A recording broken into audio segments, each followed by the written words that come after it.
Steven. Hello, Leila. How are you? I'm great, thanks. How are you? Great. Lovely to see you. Well, it's great to see you. And I mean, we had a long talk last week, and we had a technological glitch.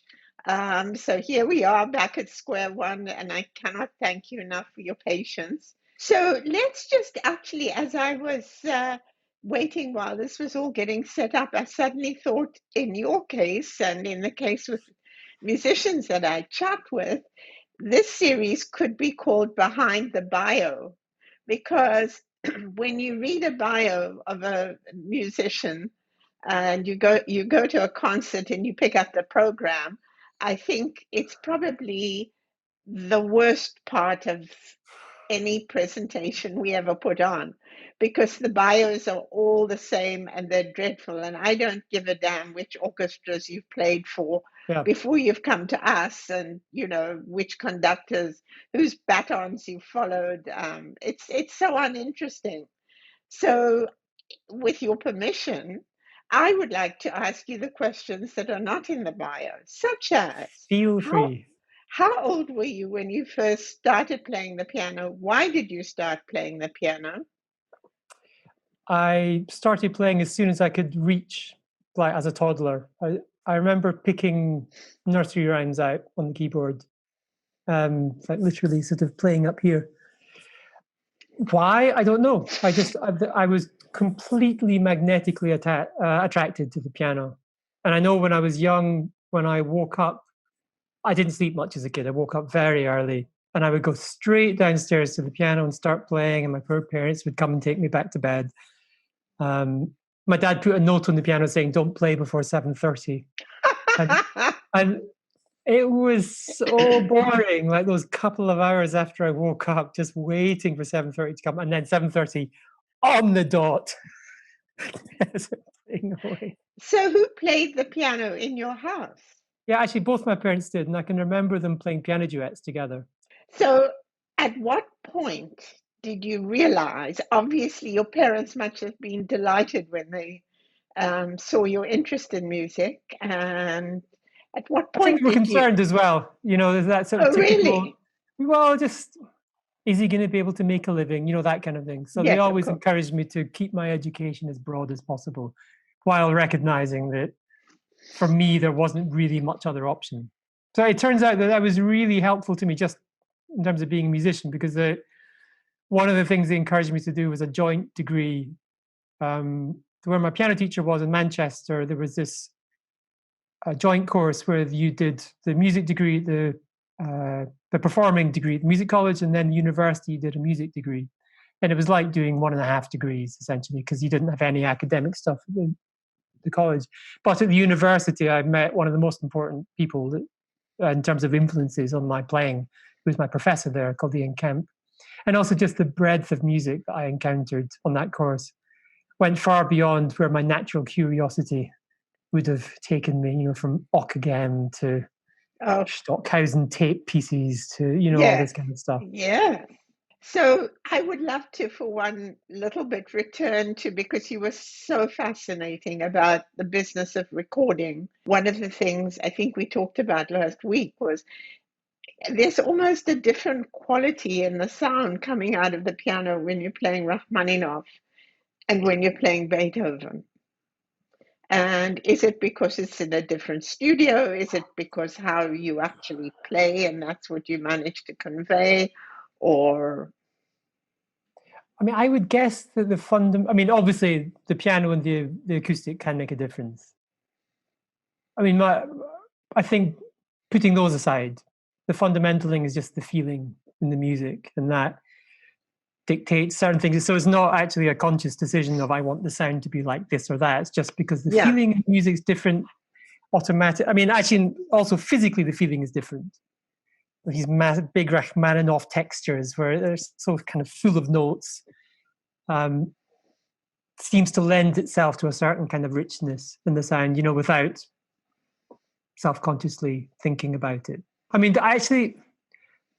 hardly ever think about sound in itself, because when I was at music college, there was this staircase that went all the way up to the top, very resonant. It was all concrete. It was one of these old 60s building in the UK, completely without charm. Yeah. And the singers, whenever the singers went up and down that staircase, they were always singing, just enjoying the beautiful quality of their voice in this incredible resonant space.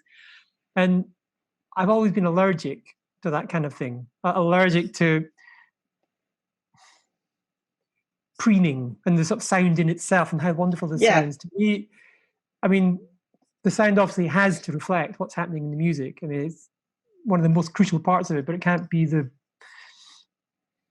first thing, I would think. So to me, all like sound is just an outcome of how you end up feeling about the music. That's so interesting. Now, do you have, I mean, obviously you have a choice of piano when you make a recording. Do you have a choice of venue? Yeah, I mean, it's sort of restricted by certain practicalities. I mean, one is just simply the cost for the record company. They can't afford to, I don't know what an example would be. They can't book out Carnegie Hall for me to do a recording because it would be prohibitively expensive. And even in London, there was a venue I used to record in quite often, and then they put the prices up enormously. And I don't know what the story was behind that, but it started to become prohibitive for the record company in that case. And then we found this wonderful church in North London, which is much cheaper and just a fantastic acoustic. And I mean, it's not quite so comfortable, backstage, so to speak. Yeah. But it's completely fine. And the result in the CDs is really excellent. So that place is the default place where we tend to record. But there's various reasons why it might be somewhere else. Just it's not free. Someone else doing a recording. Or for those last three Beethovens, I did it in Perth in Scotland because the piano there was particularly good for the repertoire. But that's unusual. Normally, it's not quite so. It doesn't matter so much. Like normally the piano just needs certain kind of characteristics. But somehow with those late Beethovens, the quality of the music, there's such a very particular feel to the music that it felt particularly important to have a piano I felt really, really comfortable with. So that dictated that decision. I mean, actually, in listening to that recording, those chords in the late sonatas, I mean, it really takes the piano to its very extremes. And I mean, that's one of the things that I wonder at is how you manage to pound the hell out of the piano without, well, it's true, but without it sounding horrible. It doesn't sound like, it sounds like Beethoven himself, going. Thank you. That's what one hopes. I think, yeah. I mean, there's a couple of things in that. I mean, my teacher when I was at music college came from the lineage of Clara Haskell, who taught her a few lessons. But that was very much her conception as well of music, that the sound should always be not beautiful not in terms of the way I'm talking about those singers going up the staircase, but the sound should never be aggressive unless the music itself was aggressive. So actually, it's interesting. You just mentioned Clara Haskell, the lineage. Do you play much Mozart? No, I did a lot when I was at college. Well, particularly Mozart, Beethoven, Schubert. But I've not done, apart from the concertos, I've not played any Mozart for 15 years, something like that. And Haydn? No, Haydn, I don't know what to do with it. Somehow Mozart feels to me very self-evident, but Haydn, it's a bit too sane somehow. I don't know. But actually, I mean it. I mean, it's obviously very witty music, but I find it hard to get a handle on. It's partly just I don't have nearly so much exposure to it. I mean, I did a couple of sonatas, the F minor variations. Oh, I love those. Oh, I didn't know what to do with. It's funny. I once played that at a Scottish music club, and somebody came up to me afterwards and said, "You do know that you played that Haydn twice as fast as it should go." And then he said, I'm a composer. Would you like to see some of my pieces? I'd love to know what you say. Oh my Well, God. I mean, and I was very gracious and said, "Oh yes, certainly." And he gave me his pieces, and they were basically pastiches of Mozart. It was bizarre. Now, what is your next recording project? So at the end of the year, I'm doing probably the last solo Rachmaninoff CD that I'm going to do, which is the first sonata and the Moment musical. Oh, great. I think I was going to do all of the solo repertoire, but it's been so much work. It's been so hard learning these pieces. I think that just getting older, it takes longer to get these things to go into one's head. But I mean, it's also that after this CD, I've done all the stuff that I was really, really wanting to do.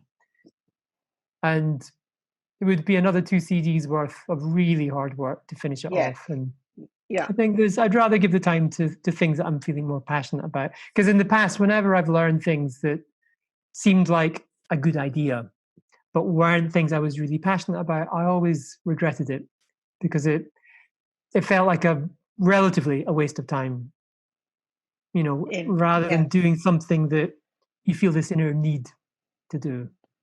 How do you feel about, and have you ever participated in a live recording from a concert? No, I don't. I've never tried it, and it's been suggested a couple of times, and I've always felt that there was a real chance it would make me quite paranoid on stage, and that I would struggle to just settle into the experience. The thing is, in actual recordings, when you've got 2-3 days, Yeah, and you're very well prepared, it just feels like this incredible open space.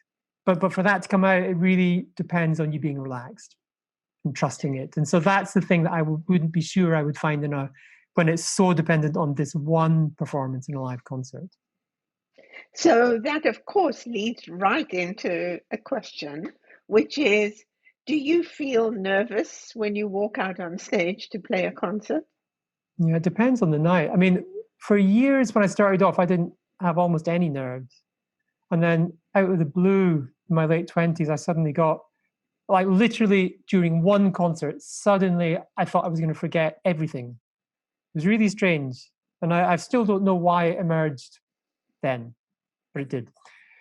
And that took months to settle down. You think that you're afraid of maybe the audience judging you, let's say, would be a very common thing. Yeah. But actually, it doesn't really add up because, you think about, let's say you've gone to a concert and you didn't like the performance. What do you think? You're a bit disappointed. You maybe think, oh, I won't listen to that performer playing the same repertoire again or something. But that's it. Whereas as a performer, you can, if it doesn't go well, you can feel like something disastrous has happened. So it's sort of about something else, like something from, more ancient in your history, childhood probably. Yes. But how one digs into that is really difficult. It's really complicated. It's very uncomfortable as well, because nobody wants to go back to those things that really feel horrible. But I think that's the work that needs to be done in order to settle those kind of nerves and to have a more realistic sense of what you're doing on stage, which is you're creating this experience for everyone. And in a way, you're part of the experience. You're all sharing this incredible music. And the little things that go wrong, wrong notes here or memory lapse there or whatever, are basically insignificant. Two things to what you just said. First of all, I remember once many years ago, George Boulez came to Vancouver and he played, perhaps it was Rachmaninoff. Of course, it was a big concerto and it was extraordinary. And of course, he threw away notes. He was much older. And the reviewer wrote the next day. In those days, we used to get reviews the next day, saying it could have been a wonderful performance, but it was marred by the mist. And I was just beside myself with rage because, I mean, it made it a human performance, and it was an extraordinary performance. And who gives a damn about missing a few notes? On the other hand, I remember being at Carnegie Hall, hearing Maurizio Pollini play the Emperor with the Vienna Philharmonic, and a Bardo was conducting, and it was absolute perfection. And it left me cold. I thought I could be sitting at home listening to a CD, and that's not what I came for. I absolutely identify with that. Not only listening to concerts, but giving concerts. If on the rare occasion I'm playing something I've not played one wrong note, like 5 minutes in or something, this starts to build up the sense of when's the wrong note going to come.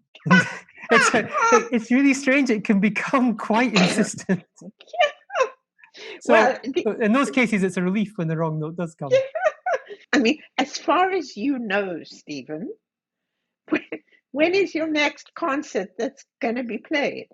Well, there's a possibility next month in an empty hall broadcast. And how do you deal with the fact that, let's say you are playing a recital, which is different than a recording, and it's in an empty hall, and the lack of applause? Or do you have canned applause in your earphones or something? Well, I don't know. Like I say, I've never done it, but I did do once a concert in which I asked for no applause, which was it was a concert of Crumb and Feldman. It was in the South Bank Centre and been billed as the music of silence. So the Crumb stuff has a certain kind of dynamic variation, but the Feldman pieces, or the last Feldman piece, which was 25 minutes, was extremely quiet and slow the whole time. And I just couldn't imagine what applause would be like after that. And so I thought quite a bit about it. And then I thought, okay, I'll ask people not to clap. And so, but of course, then how do you get off stage? But so basically I stopped at the end of the piece, sat for a little bit, got up, and then clump, clump, clump, clump across the stage. But then maybe 20 seconds later, spontaneously people started applauding. And then I came back on to bow, which was actually maybe quite a good compromise somehow. Absolutely. Well, I mean, so here you've touched on another point that fascinates me, and that is the importance of silence in music, the importance of silence at concerts, because I always judge, from my perspective, the success of a concert comes from the degree of silence which ends at the end of the performance. So if the audience sits absolutely quiet and motionless, I know that it's been a very special afternoon. I think those silences you're talking about are, silence sort of sounds empty, but of course those silences are so full of meaning. And yet the meaning is different from one silence to another. Exactly. And I mean, yes, to some extent, you can sort of stop people clapping to some extent by not moving, but you don't want to actually manipulate that. I mean, like if someone were to do that, occasionally you see they make the silence longer than is natural because they want it to seem really profound and what a great performance they gave because it was silent for so long. That stuff I think just puts people off. It's got to be organic. And this really came home to me once. I listened to I heard this early CD of Ben Grosvenor. It was like a demo CD when he was in his mid-teens. Lots of different composers, and they were all kind of the same. Stylistically it didn't change much in the way that you could think the composers might have allowed. And yet it was completely captivating because it was absolutely him. And it was absolutely appropriate for the age he was, not pretending to be anything that he wasn't, just playing honestly. At the same time, I heard a performance of the second Brahms symphony from a conductor in his early 30s, and it was so deep and grand and spacious, and it left me totally cold because it just seemed fake. It seemed like here's someone trying to pretend they're Furtwängler or somebody. And you can tell when something's honest and when it's not. And so it's that honesty that creates the silence, I think, or that intensity of listening.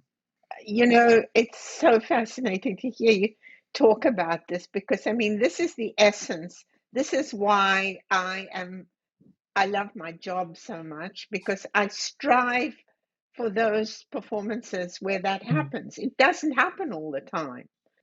I If I think, could go back to that recording of the late Beethoven sonatas that you mentioned, yes, I please. think part of the reason that it came out well is that I completely avoided any attempt to make them sound profound. Because I think with music like that, it's a real danger that you try and make it sound like, the greatest pieces ever written or something close to that. But, it's funny, music's all about emotion, and profound isn't an emotion. So, and yet so often it seems to be what people strive for. Or maybe not completely, but there's this sort of sense of an element of, okay, this has got to sound deep. But it seemed to me that you just have to take the pieces completely on their own terms. And indeed, the effect of the pieces is deeply profound. And yet they're really weird as well. And so, Totally. so engaging with the weirdness of it and the shape of them, and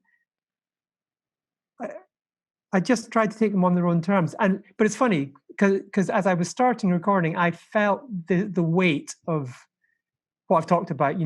This is some of the greatest repertoire ever written. How can I measure up to it? And I had to really. I played one take. It was Opus 109, the first movement, and then I went to my little dressing room and I sat there for 20 minutes just thinking about it a bit, aware that I was on edge and sort of trying to make it sound good enough to just disengage from that and sort of get back into that space where you're not thinking and you just trust that your feelings about the music are enough. I mean, that's the essential thing. You're connected to your own feelings and you just portray them honestly. Well, it's interesting. You used one word there, and I mean, and it just hit me on the head like a brick. um, and that is weird. And it is there. A lot of that music is weird, and sometimes it sounds to me as though Beethoven is at his utter limit, and he just wants to throw the piano out of the window. And you really, because of course the instrument that he had was not the instrument of today.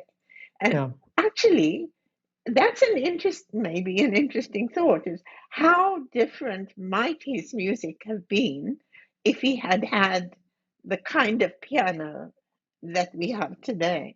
Honestly, I'm not sure it would have been It that would have, much different because it's just like he was always frustrated with his pianos because he didn't go far yes, enough. yes. But he was never really concerned with people's instrumental problems. He just said, "Look, I don't care, just find a way to do it." I don't know. I mean, God, imagine playing the Hammer Clavier Sonata on one of his pianos. I mean, something that's so immensely powerful. How you would do it? Actually, on the Hammer Clavier, I mean, the most important Beethoven performance I ever heard was Charles Rosen playing that piece. That really sounded like Beethoven playing. And I think I took a lot from that. Again, it was so uncompromising, so completely engaged just with what the piece was, and so unconcerned about how it appeared. I don't know, it was utterly thrilling. But I had a couple of lessons with him, and he was particularly interested in kind of structural things that didn't quite work. And one of the best things any teacher ever told me, he told me when I was doing Chopin Third Sonata, and I was pulling this particular bit around, like trying to make it sound musical, probably. And he just said, "Look, nothing's happening there, so don't do anything." And it was such a profound and simple observation. I often Isn't say that that to students fascinating? because it's so common that when you hear music, students, they're doing things when nothing's happening. They're constantly trying to make it sound musical. And in so doing, How? you just dilute the character of what's going on. Yes. My gosh, that's an incredible lesson, isn't it? Oh, I hope lots of young students listen to this, listen to what you've had to say. Stephen, I can't thank you enough for this. I would like to talk to you 100 more times, Yeah, because me too. I find you just as fascinating away from the keyboard as you are at the keyboard. And I must say, I confess to being one of your biggest fans. And Thank you. I love having you Well, I'm one of around, your and I biggest love fans. Vancouver Thank is always one of the absolute highlights of the season. Bless you, Stephen. Lovely to see Have you. a great evening. Take Thanks, you care. too.